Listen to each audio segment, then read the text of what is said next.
Fala, ouvintes do nosso podcast, muito bom dia, boa tarde, boa noite, eu não sei que horas você vai ouvir esse podcast, mas sejam bem-vindos ao Peregrino, o podcast da Primeira Igreja Batista de Aracaju. Meu nome é Gabriel Amorim, vocês já sabem, e hoje eu estou aqui com um convidado muito ilustre para conversar com vocês um pouquinho. Eu queria dizer primeiramente que a Primeira Igreja Batista de Aracaju, através da sua juventude, está hoje, nesse final de semana, realizando o Congresso de Juventude, o Congresso 220. E, na ocasião desse congresso, nós convidamos o pastor Davi Lago para estar aqui hoje. O pastor Davi Lago é professor, é pastor, escritor também, né? E tem uma coisa interessante, a gente compartilha o mesmo nome das mulheres que a gente ama. Isso é uma coisa muito legal. Pastor, pode começar se apresentando, fica à vontade, a gente vai conversar um pouquinho hoje. Obrigado, Gabriel, Júnior, Primeira Igreja Batista de Aracaju. Então, eu sou casado com a Natália, pai da Maria, que está com 9 aninhos, e atuo lá na Primeira Igreja Batista da cidade de São Paulo. Tive a alegria de escrever já alguns livros pela editora Mundo Cristão, o livro Formigas, o livro Brasil Polifônico, também Ame o Seu Próximo. E é uma alegria estar mais uma vez com vocês aqui. E louvado seja Deus por essa oportunidade que a gente vai ter de conversar um pouquinho sobre as coisas do reino. Amém. Amém. O nosso outro convidado, vocês também já conhecem da casa, é o nosso líder de juventude, é o nosso seminarista Júnior Tijuca, Júnior, Carlos Alberto. Por favor, comece se apresentando, falando um pouquinho de você, para a gente conhecer melhor. Júnior, e o pastor Davi ontem ficou perguntando por que o Tijuca? Tijuca é um apelido, mas todo mundo me chama aqui como Tijuca, mas Júnior, sou seminarista, sou casado com Jamile, sou pai da Maria também, em breve vou pegar ela no colo, e muito feliz pela rica oportunidade de Deus nos proporcionar esse momento. Então nós vamos conversar coisas relacionadas ao reino e como é bom ter amigos do reino para poder compartilhar. Amém. Pastor, como é que está a vida? Está viajando bastante, comentou que estava falando todo final de semana em um lugar diferente, hoje em Aracaju, já não é a primeira vez que você vem aqui, né? Já vieram outras vezes. Como é que está a vida nessa correria toda? Como é que está a família? Acho que um retrato da vida de todo mundo, né? Depois da pandemia. Ninguém esperava, você não vê nenhum grande intelectual público, nenhum grande sanitarista, médico, nenhum grande líder político. É algo que não estava no radar, né? 2020, janeiro, todo mundo iniciando suas atividades. Como todo mundo, foi um blackout, um apagão que nós sofremos. Então, alguns livros que eu estou lendo sobre esse período estão caracterizando a grande ansiedade, essa retomada, né? Eu já ouvi falar da grande ansiedade, a quantidade de jovens ansiosos, de jovens, crianças, por exemplo, com problemas fonoaudiológicos, porque não puderam conviver no jardim de infância. Então, vários pedagogos, professores falam assim, olha, as crianças não estão conseguindo se relacionar, percebe-se nitidamente uma dificuldade. Então, isso afetou crianças, famílias, a juventude, afetou, já pensou, pessoas que adiaram sonhos, uma formatura, uma cerimônia de casamento.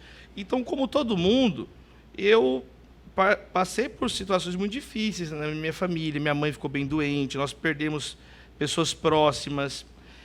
E como é que está a vida? Agora está um momento de recomposição, né? Eu acho que é um período onde eu estou procurando discernir a voz de Deus, orando, mas, por outro lado, ficou muita coisa, então, represada. Então, vários livros estão saindo simultaneamente agora esse semestre. Eu diria que é um período, então, de retomada para todos nós, orando, discernindo, como o público em geral. Entendi. E você está lançando alguns livros agora, né? Tem como dar algum spoilerzinho de algum livro que vem por aí? Alguns livros eu estou aguardando as confirmações, tem 5 confirmados já. Um sobre os 200 anos do Brasil, organizado pelo Movimento do Ministério Público Democrático, que reúne procuradores, principalmente, mas professores, pessoas ligadas a diversas áreas do Brasil. Eu escrevi um capítulo sobre a história da tecnologia no Brasil nesse livro. Um livro muito legal, organizado pelo professor Roberto Liviano. O outro livro é um livro que eu escrevi junto com o Marcos Almeida, o cantor, compositor, e com o Rodolfo Amorim. Cada um de nós escreveu uma parte, chama Arte e Espiritualidade, o Cristão e a Cultura Brasileira. Também para setembro, também relacionado aos 200 anos da independência do Brasil, pela editora Thomas Nelson. Então, na verdade, é uma adaptação de um curso, de uma série de conversas que nós realizamos, e aí eu escrevi um capítulo sobre a Igreja Protestante na história do Brasil. O terceiro livro é o livro que eu escrevi, um capítulo que eu escrevi com o Daniel Lança, um colega de longa data, chamado Sistemas de Integridade e o Poder Judiciário no Brasil, que tem a ver com a questão do compliance, da transparência, da ética e da administração do poder público, ter critérios mais modernos. E aí nós escrevemos esse capítulo nessa obra, uma obra coletiva também, organizada pelo Dr. Marcelo Zenkner, que foi diretor da Petrobras, um cara incrível, assim. O quarto livro, estou tentando lembrar que é muito livro, o quarto livro é o livro junto com o Kenner Terra, que é um professor da Faculdade Unida, um pastor também, um amigo muito querido. E nós somos organizadores desse livro em homenagem ao Carlos Nejar. O Carlos Nejar é hoje o único evangélico membro da Academia Brasileira de Letras. Ele é um poeta, um escritor, já presidiu, ele tem já 84 anos. E Carlos Nejar foi, por exemplo, ele foi o indicado da Academia nos últimos 3 edições do Prêmio Nobel de Literatura. Ele foi o indicado da Academia. Então, ele não é um escritor qualquer. Muitos afirmam que ele é o maior poeta brasileiro em atividade.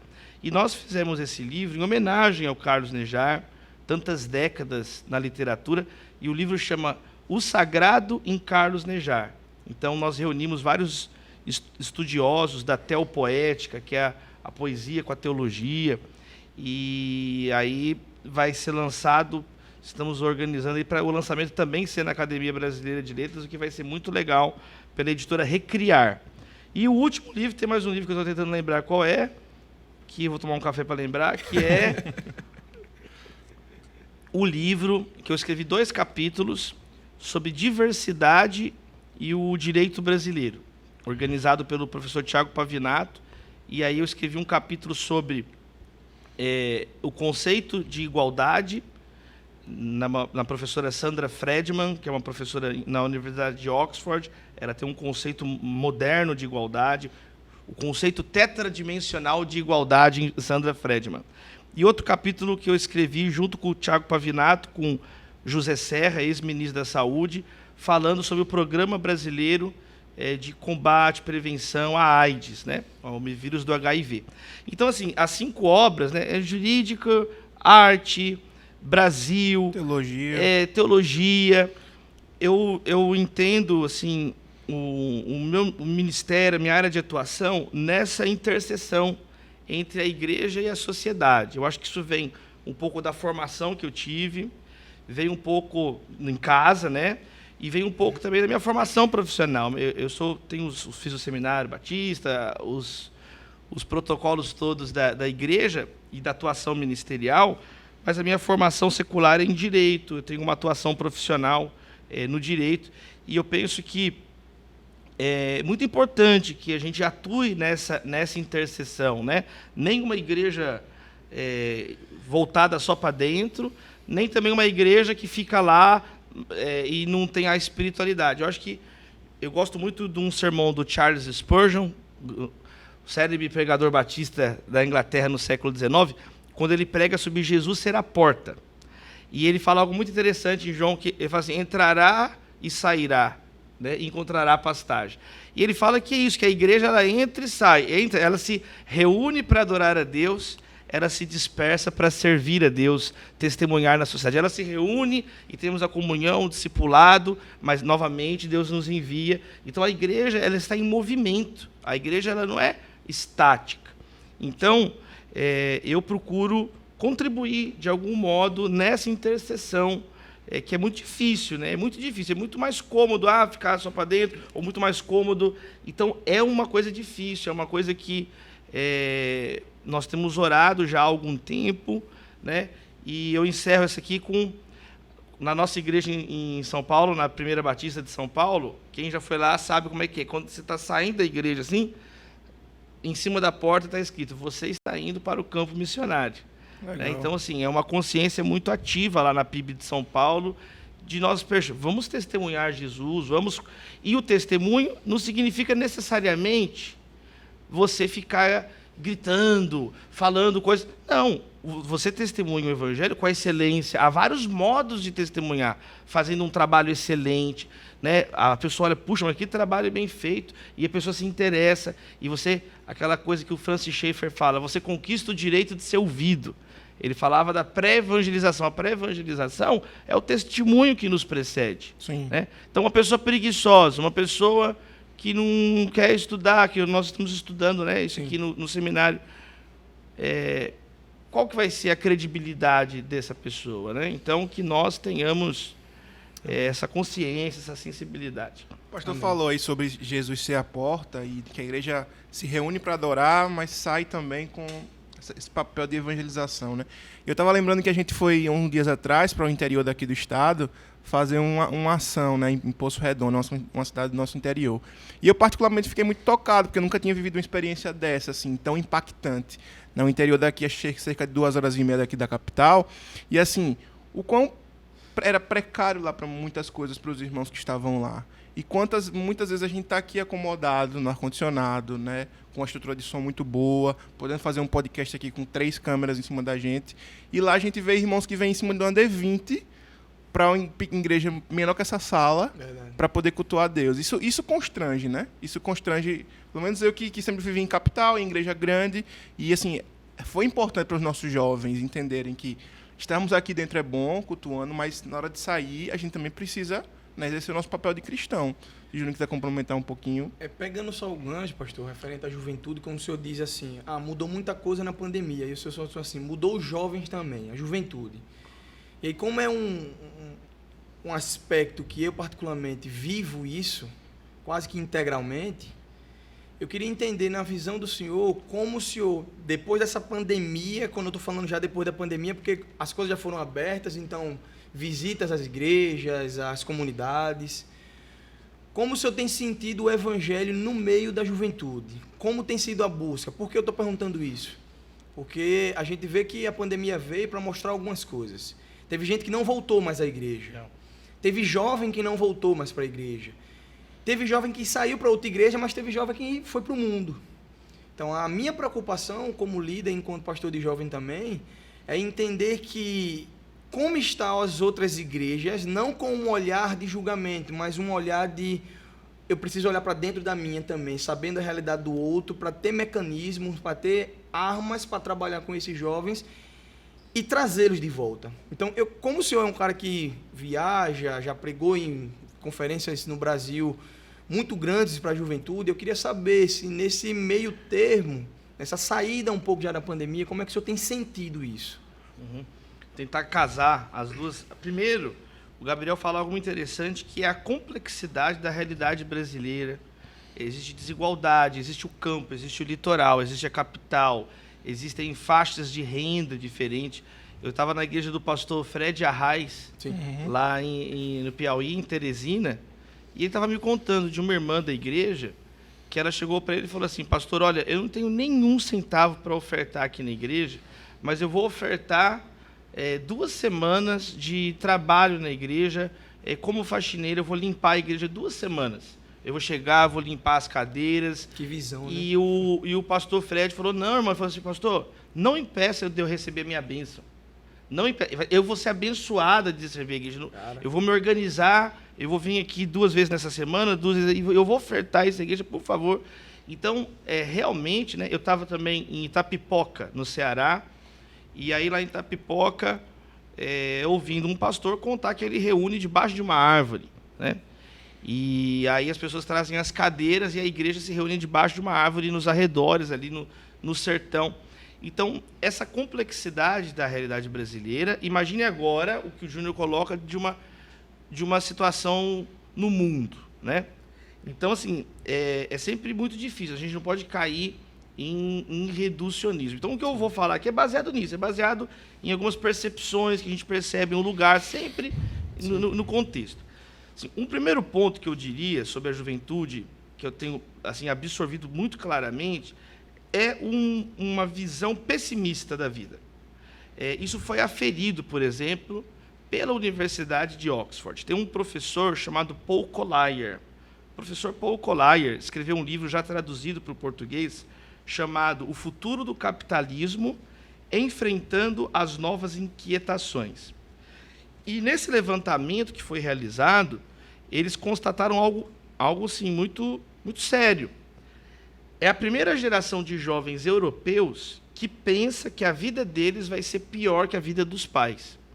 Sempre é o contrário, né? O jovem fala assim, poxa, meu avô trabalhou, meu pai pegou numa situação, meu pai e minha mãe lutaram, e agora eu vou né, chegar numa outra... É muito comum essa narrativa nas famílias, e é mesmo, você vê que as pessoas vão trabalhando, vão se esforçando. Então o jovem ele pensa assim, poxa, eu quero ir um pouco a mais. E agora não. Agora você vê uma quantidade de jovens tristes. Segundo, as demandas emocionais, elas estouraram na pandemia, né? E está vindo... Isso já foi...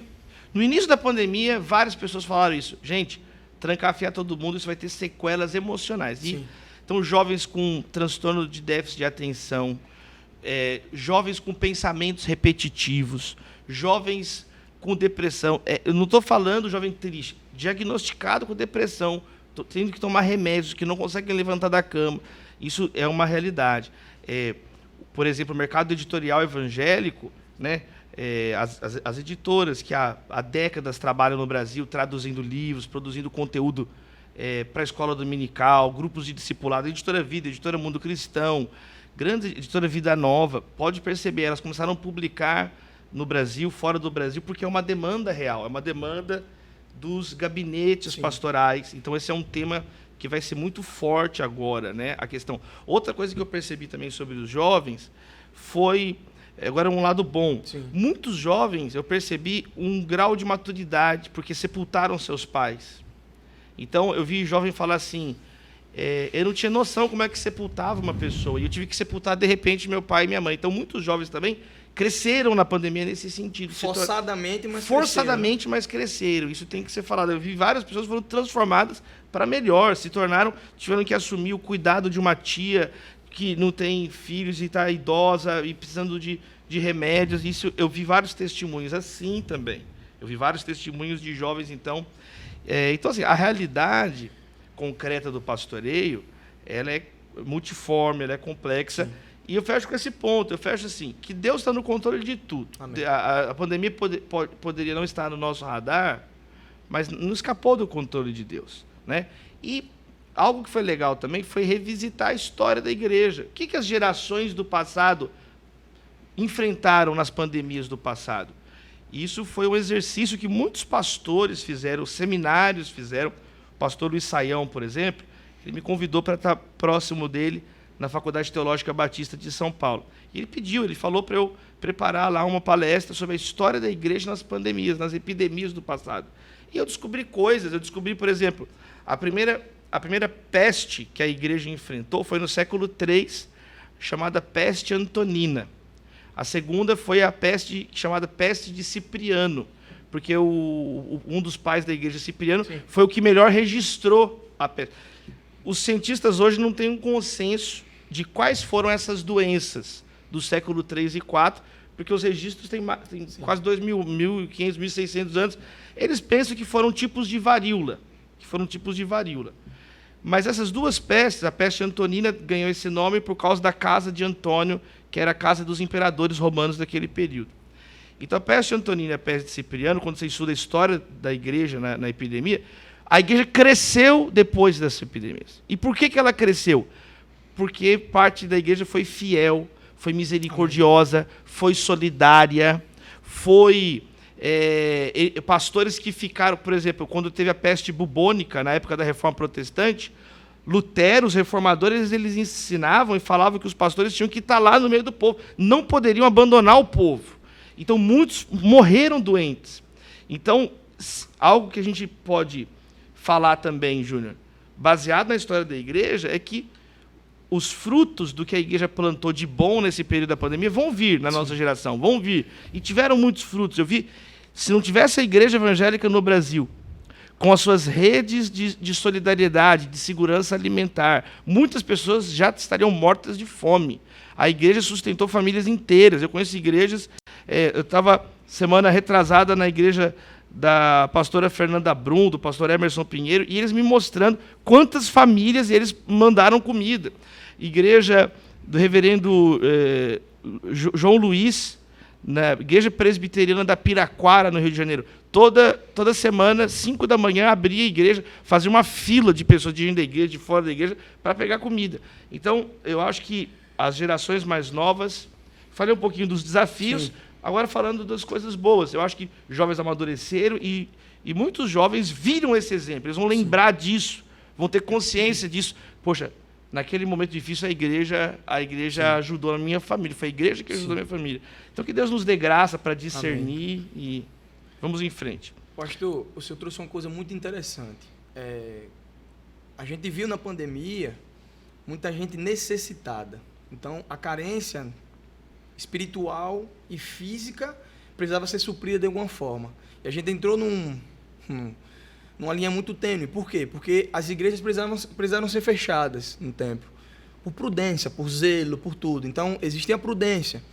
E, por outro lado, a igreja precisava continuar aberta, recebendo, acolhendo, dando.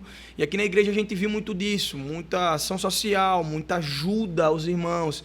Eu mesmo tive a oportunidade de levar alguma cesta básica ao interior do estado, junto com o carro da igreja, e a gente viu de testemunho de pessoas dizendo assim, isso aqui vai passar 2 meses, uma cesta básica. Então, assim, a igreja estava cumprindo o seu papel, apesar de entender que o Estado também tinha a sua obrigação. Só que quando a gente entende que a igreja em si, ela não se trata somente de um templo onde nós cultuamos, ela precisa ser uma igreja ativa e relevante. Por isso que um dos temas da juventude desse congresso que a gente está trabalhando é influência, vida gerando vida. Para que eu influencie, eu preciso agir de alguma forma. Eu não posso ser omisso, eu não posso simplesmente entregar e delegar isso para o próximo. Então, eu preciso agir. O senhor está numa igreja de 123 anos, a primeira igreja batista de São Paulo. Uma igreja tradicional, uma igreja histórica, uma igreja onde realmente, como o senhor mesmo disse, a missão está estampada na entrada dela. Como o senhor viu na maior metrópole, no maior estado, essa questão da ajuda da igreja. Como a igreja ela não só se tornou atuante na entrega de alimentos, na entrega de roupas, mas também na questão espiritual, mesmo fechada. Qual o senhor tem tido essa importância? Como o senhor tem visto isso durante esse tempo da pandemia? Eu penso que as igrejas bíblicas, apaixonadas por Jesus, elas estão superando esse momento. Igrejas que estavam, sem oração, sem palavra, muitas estão até agora numa situação muito difícil. Igrejas baseadas em eventos, igrejas que precisam de uma máquina de marketing para reunir as pessoas, estão... Agora, igrejas bíblicas, igrejas que as pessoas crescem no ensino bíblico. A primeira igreja batista de São Paulo ela é um milagre, né? Ela é a única instituição no centro antigo de São Paulo, ela fica na frente da Praça Princesa Isabel. Sim. Ela é a única instituição que está ali há 123 anos. Todas as outras morreram, fecharam, faliram, mudaram de lugar, porque o centro de São Paulo... São Paulo é a maior cidade do hemisfério sul do planeta Terra. São Paulo, dentro de 1 ou 2 anos, ele vai ultrapassar o PIB de Paris. São Paulo é uma cidade monstruosa, são 12 milhões de habitantes. E se você pega a grande São Paulo, que é tudo conurbado, ultrapassa 20 milhões de pessoas. Então, é uma coisa assim, difícil com poucas cidades no mundo para você ter um parâmetro. Sim. E a primeira igreja batista de São Paulo está num dos locais onde, por exemplo, a Cracolândia Sim. ficou instalada. A Cracolândia ficou... ela vai e volta para frente da igreja. Então, primeiro, a primeira igreja batista de São Paulo ela é um milagre. Ela é um milagre estar lá. Ativa, ela cresceu na pandemia, a nossa igreja. Agora que voltaram os cultos presenciais, é um monte de famílias novas, de crianças novas, de jovens. Agora eu preguei no começo de julho, no primeiro final de semana de julho, foi o aniversário da igreja, eu preguei no sábado, na reunião, estava cheia a nossa igreja. Então, assim, ela é um milagre. E uma das coisas que o nosso pastor Paulo Eduardo, que Deus colocou no coração dele o projeto, foi isso. Ele falou assim, não adianta a primeira igreja batista de São Paulo ficar imaginando o passado, quando o centro aqui era glorioso. Não, o centro hoje é esse centro que nós temos. E nós temos que ser uma igreja aqui nesse lugar. E aí nasceu o projeto da Cristolândia, que foi replicado no Brasil pela Junta Batista de Missões Nacionais. E a Cristolândia é o principal trabalho realizado na Cracolândia de São Paulo. Qualquer político de qualquer espectro ideológico respeita a Cristolândia, porque é um trabalho real. Como o Júnior falou, a igreja ajudando de modo concreto. Sim. A igreja, então eu gosto muito disso, né? É uma coisa básica, né? A igreja, onde tem uma igreja cristã, você vai ver sempre um hospital e uma escola, uma faculdade perto. Porque o ministério de Jesus era assim, Mateus 9, ele curava os enfermos, ele ensinava sobre o reino e pregava, né, o evangelho. Então, o ensino, a cura, o cuidado, né, e o anúncio fazem parte. E as igrejas batistas têm realizado isso. Né? Então, é o desafio. É o DNA da igreja batista. DNA, né? Do cristianismo como um todo, sim, mas a tradição batista é muito forte, sim, leva isso muito a sério. É algo muito sério na igreja batista, esse cuidado. Então, louvado seja Deus. É o desafio agora da nossa geração, amém, levar essa tocha adiante. Amém. Pastor, você falou ali um pouquinho sobre a questão da igreja e a pandemia, a juventude, né? Como é que quais são os retratos, os reflexos pós-pandemia. E a coisa que eu estava levando à mente quando você falava era a questão do estudo teológico, né? Eu percebo isso, um exemplo sou eu, que após a pandemia, os jovens começaram a buscar, de forma autodidata, né, o estudo teológico um pouco mais profundo. Né? Eu comecei a estudar um pouco de forma mais autodidata ali a partir de 2020, no meio de 2020. Por quê? Eu creio que o mercado se modificou, né, por causa da pandemia. Muitas empresas presenciais precisaram se tornar online. E aí você tem uma diminuição de custo e, enfim, os valores dos cursos abaixam, ficam mais baratos. E os jovens têm uma oferta ali na frente do computador da tela de vários cursos, né, para você estudar mais a Bíblia, o que era uma coisa um pouco mais nichada. Em algum espaço você precisava sair de casa para ir para um seminário ou para alguma escola, etc. O senhor vê realmente que houve esse crescimento dessa procura pós-pandemia, virtualmente falando, ou não, é impressão só minha? Não. Eu acho que isto é generalizado. É um fenômeno dentro e fora da igreja. O fenômeno da informação difusa. Então, hoje tem uma frase assim, os jovens estão morrendo saturados, né, saturados de informação, mas famintos por conhecimento. Né? Porque tem muita informação, mas ter o acesso à informação não significa que a pessoa tem conhecimento.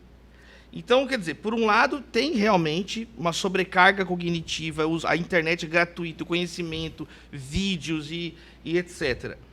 Mas, por outro lado, não significa que necessariamente a pessoa vai aprender. Se ela não parar, se ela não for tutoriada, se ela não for um estudo organizado, não dá em nada. Fica até muita teoria da conspiração. Tem até a expressão agora que é conspiritualidade.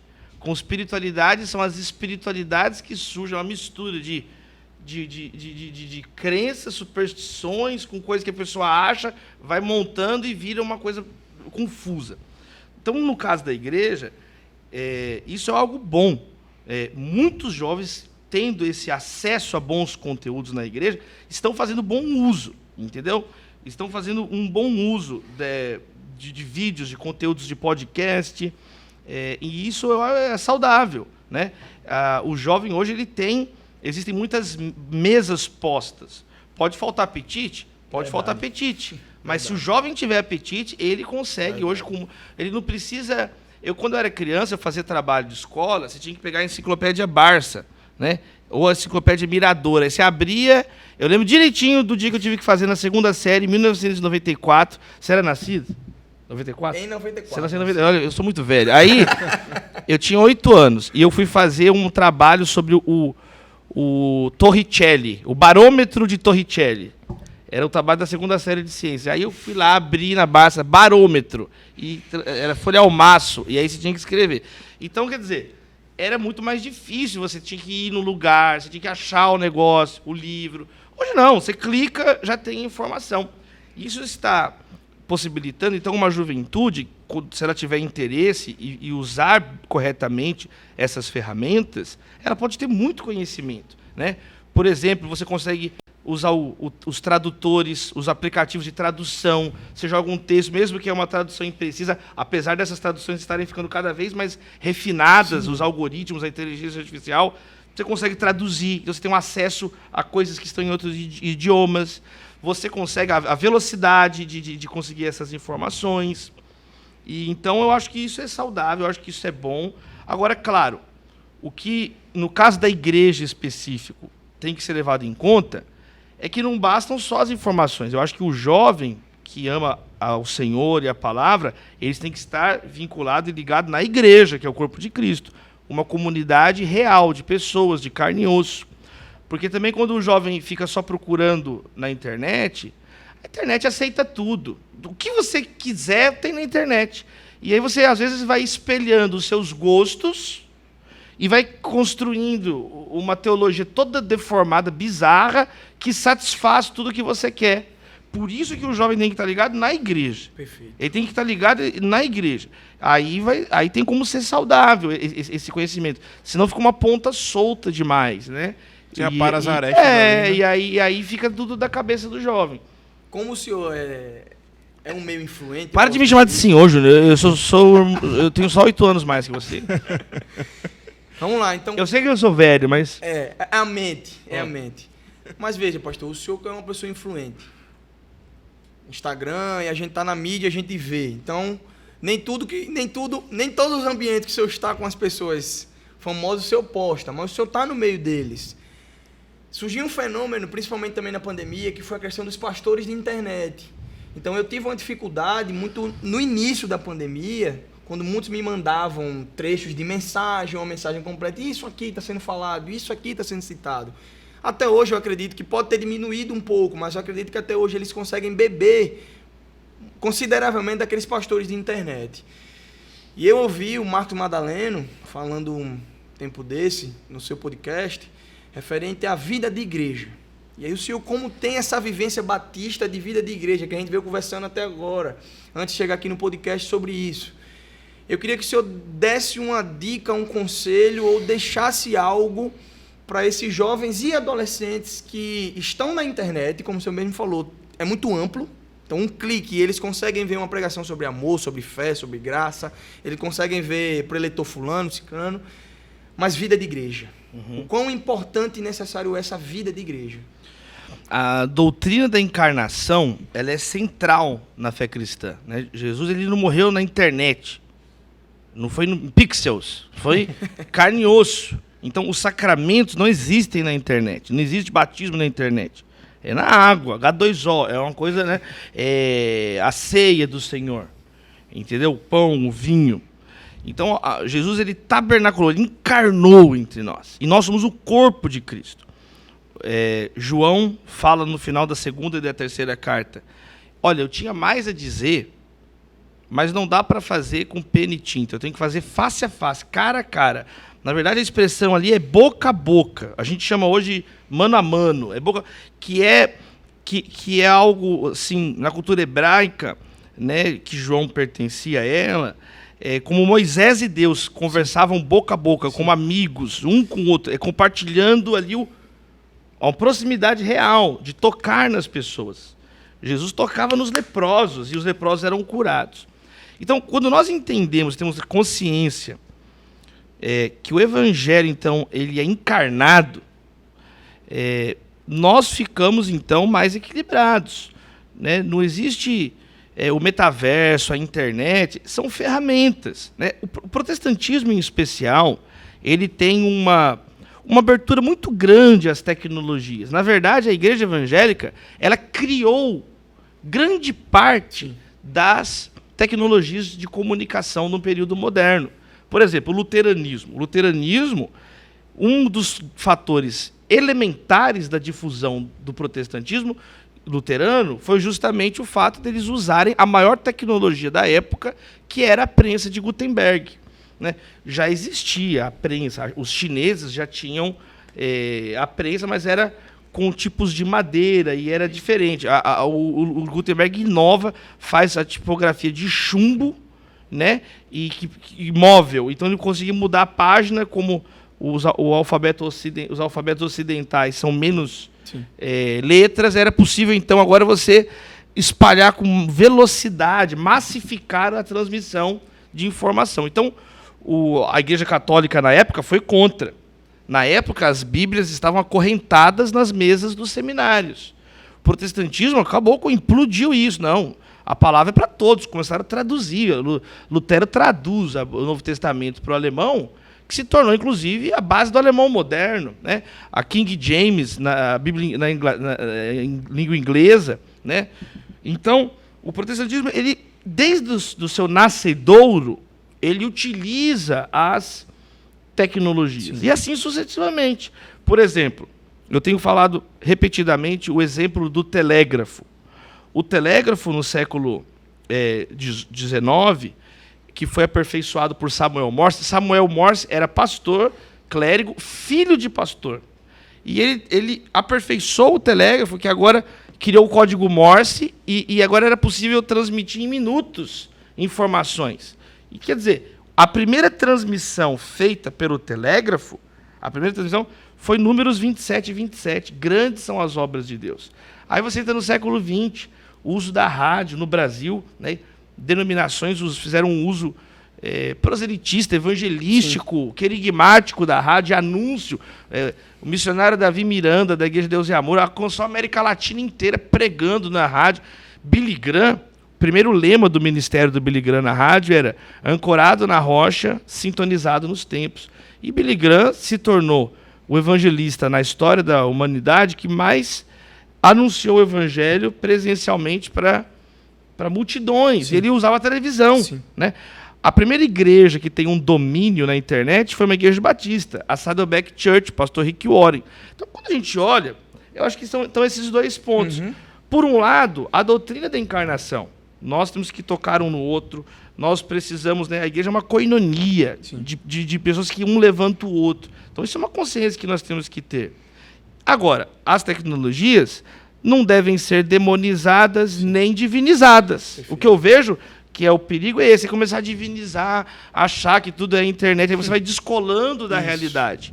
E vira uma fé inumana, vira uma fé, sabe, abstrata, uma fé, e o que é uma bobagem. Porque quando a gente fala de internet, de metaverso, a gente esquece que a internet, o metaverso, tem bases físicas, feitas de fibra ótica, de ferro, de alumínio, de aço, de vidro, de cabos nos leitos oceânicos, de uma rede de satélites ao redor da Terra. Quer dizer, que consome energia, que consome água. O metaverso não deixa de ser concreto. Não deixa de ser concreto. Então, aí, às vezes, a igreja... algumas pessoas na igreja podem ser ludibriadas, achar, não, agora é tudo a internet. E esses pastores de internet, então, o perigo é esse. É submeter os critérios ministeriais aos critérios da comunicação, aos critérios que tem que ser apenas uma ferramenta, não os critérios. Quem estabelece os critérios é a palavra de Deus. Perfeito. Então, por exemplo, para fechar esse ponto, quando o apóstolo Paulo ensina Timóteo, que era um jovem pastor, seja um modelo. Aí ele coloca critérios na palavra de ser sim, sim, não, não, de dar a palavra e cumprir o que fala. Seja um exemplo na pureza, no amor, no procedimento. Esses são os critérios bíblicos. E aí, às vezes, o jovem tanto o que escuta a pregação como o que prega, começa a usar critérios estranhos às escrituras. Aí o critério do ministério vira o like, vira a fama, vira o dinheiro, quanto ele monetiza, quanto ele é replicado. Perfeito. E esse que é o problema, que aí você, quer dizer, saiu da Bíblia, foi para um mundo, você transforma uma ferramenta que poderia ser uma bênção numa heresia. Você sai da encarnação do Evangelho, você sai das bases bíblicas e o teu critério vira o critério da mídia social que muda. Que é um critério que muda cada... O Instagram, ele está sendo tiktokizado, né? Tem até a campanha agora, né? faça o Instagram novamente, né? Quer dizer, por quê? Porque eles vão mudando, um vai imitando o outro. Então, como é que você constrói um ministério, uma vida, baseada em coisas que são areia, que muda de uma hora para outra, que muda de um minuto para o outro? Não, nós temos que... A palavra de Deus é céus e terra passarão, né? Mas as minhas palavras não passarão, né? São eternas. Então a igreja tem que estar na rocha. Amém. A igreja... Então algumas reflexões aí, Amém. Juninho e Gabriel. A gente tem... Pode falar. Não, só algumas perguntas já do pessoal mandaram pra mim. Gente, caso vocês não saibam, a gente tá gravando aqui nosso podcast na nossa sede da Primeira Igreja Batista de Aracaju e temos uma plateia aqui atrás, vocês não conseguem ver, mas está chegando algumas perguntas aqui, vamos dizer aqui no nosso chat, para o pastor Davi Lago. E aí eu vou fazer e o pastor vai respondendo de forma mais objetiva e direta possível. Davi Lago, o senhor citou que está escrevendo algo relacionado à ansiedade. Citou várias vezes a recuperação da sua mãe. O senhor já sofreu algum tipo de transtorno de ansiedade?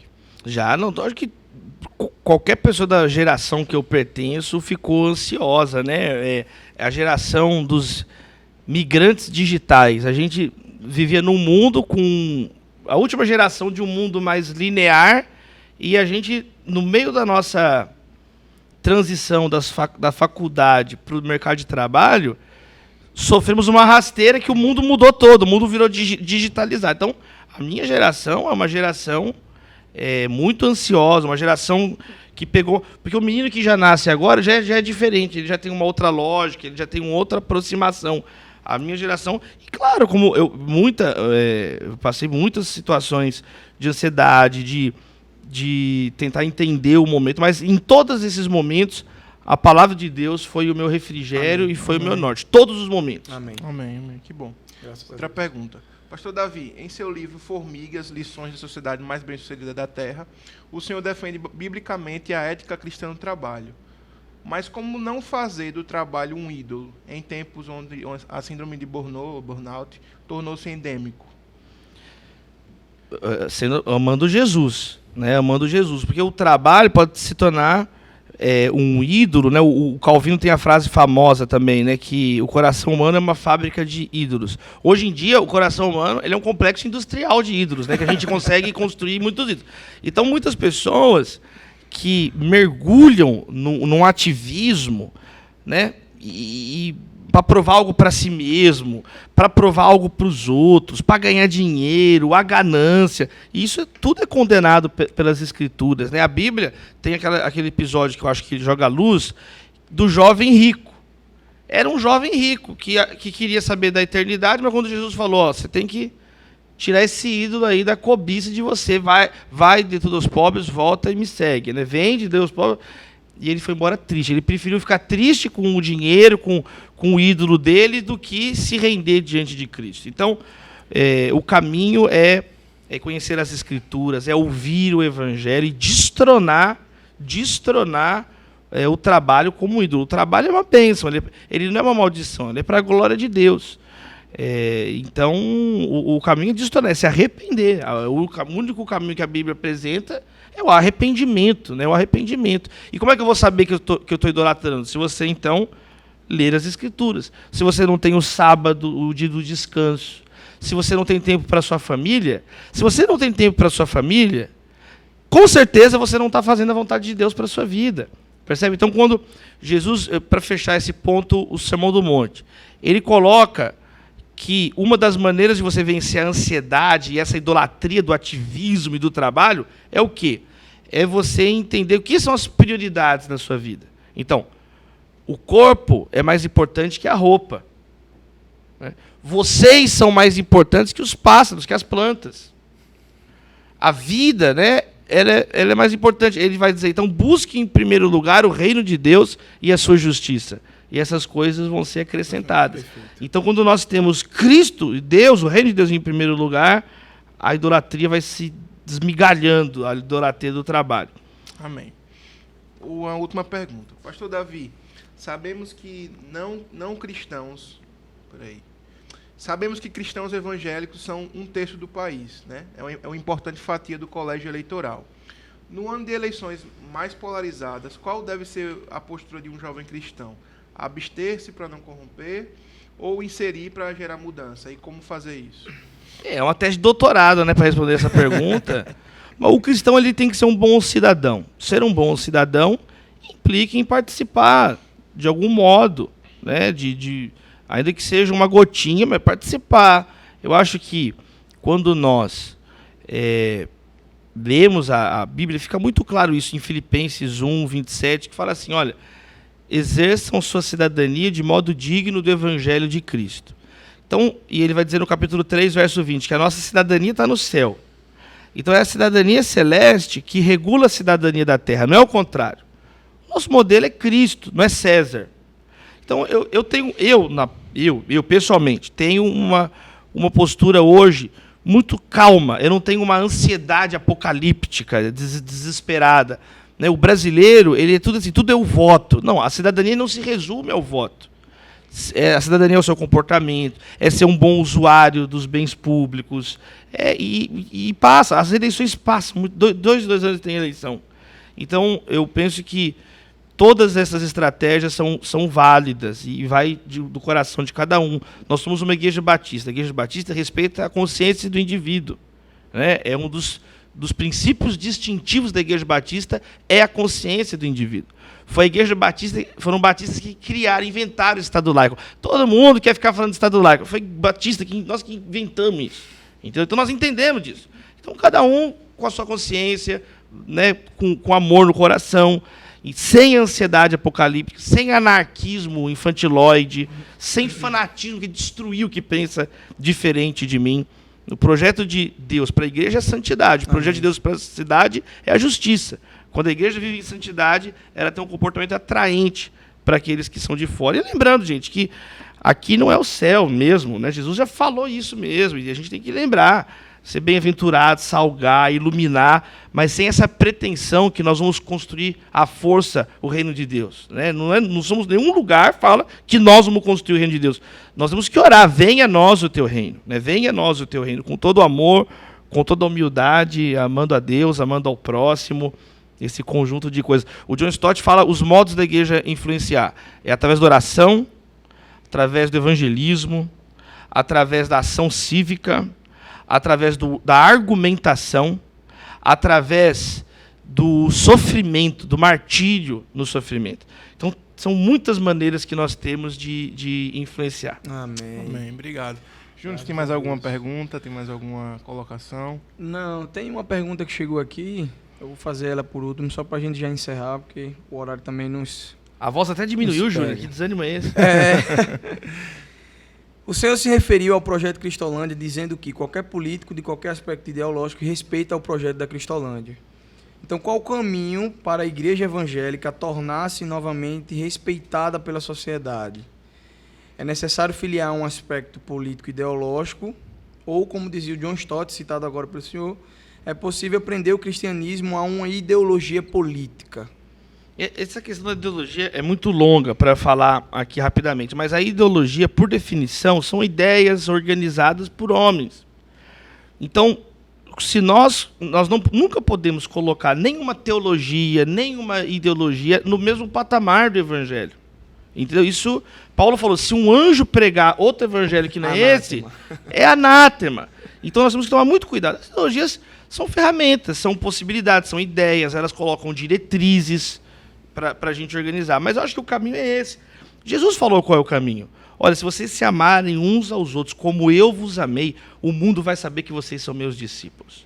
Né? O maior mandamento é amar a Deus e o próximo é semelhante a esse, amar o próximo como a si mesmo. Sim. Né? Eu escrevi um livro sobre isso, estudando as 8 vezes no Novo Testamento que aparece a expressão amar ao próximo como a si mesmo, que é de Levítico 19, 18. Esse é o texto mais citado do Antigo Testamento no Novo, 8 vezes. No Sermão do Monte, em Mateus 22, na cena do jovem rico, na parábola do bom samaritano, em Tiago, em Gálatas, em Romanos 13, verso 8, em Marcos. Então, nós temos que ouvir Jesus falando. Como que nós vamos impactar? Amando.